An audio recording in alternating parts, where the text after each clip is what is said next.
Most Australians can agree that nursing homes aren't the best place to accommodate young people. Yet approximately 7,500 young Australians that require 24/7 care currently live in aged facilities as youth-oriented community housing is chronically limited. A Productivity Commission inquiry into the National Disability Insurance Scheme in 2011 found that the existing care models for young people required a new approach, and the government has since launched funding models to help improve the quality of care for young Australians suffering with disabilities. One such program is the Younger People with Disability and Residential Aged Care, which is a 5-year agreement with all Australian states and territories that will provide over $120 million to help reduce the number of young people with disabilities living in residential aged care and to provide additional support to those who remain in residential aged care. Yet while the NDIS fund will help improve people with disabilities' access to care, the model provides little support for affordable housing options to help young people leave aged care facilities. The Summer Foundation is an organisation that helps to get young Australians out of nursing homes, and the head of the foundation, Dr. Di Winkler, said the NDIS current funding model is unable to resolve the issue of young people living in aged care facilities because of a shortage of suitable accommodation.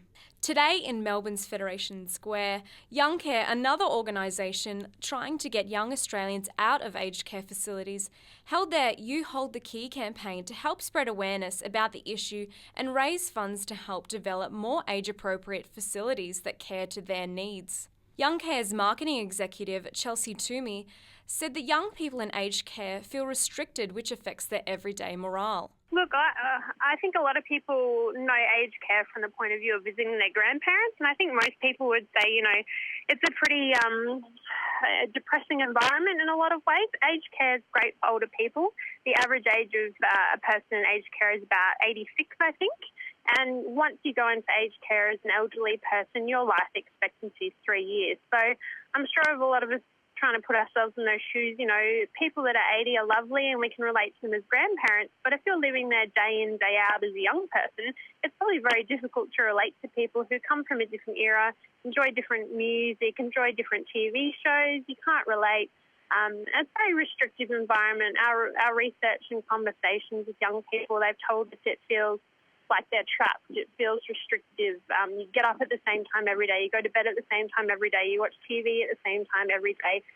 Aged care is great for old people, but it doesn't enable young people to live a young life. Ms Toomey vouched the government to inject capital into supported accommodation for young people with high care needs to help improve their quality of life. We're wholly supportive of NDIS, and it will solve one of the two big issues we have. So one of the issues is the lack of care funding. So when NDIS comes in, and I think it's about 6 years away now, we'll have everybody hopefully with enough care funding so they'll be able to pay for the care. But what we're trying to speak to the government and basically the broader sector about at the moment is a lack of supported accommodation. It's all very well and good to have enough money for your care, but you won't be able to leave aged care if we don't build more housing, which is what Youngcare is trying to do. Elysa Watson is a youth disability carer, and she said that disability brings with it a lot of restrictions on those affected, and the government needs to ease this restriction. I believe, people with disabilities face a range of hardships, and they've got so many restrictions put on them already,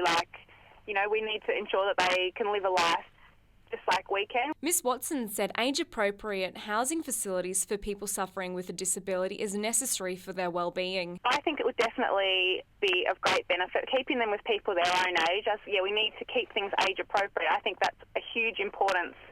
So many people just assume, someone's disabled and they're 25, that they've got the mental capacity of a 5-year-old, which often it's just not true. And people need to be within their own age. I've seen recently we had a person that I care for was put into a higher age facility, and it's just shocking. I just don't think it's fair. People need to be kept with people their own age and given age-appropriate activities to do. Ms Watson said that age-appropriate care facilities aren't just for those suffering with a disability, but also for their carers. Oh, definitely. Having, disability within my own family, there definitely needs to be more money put in towards building residential units, because it is really hard on parents. And, it doesn't have to be a full-time thing, but even a couple of days here and there, a weekend here and there, where children can go even young adults can go with people their own age and do, age-appropriate activities.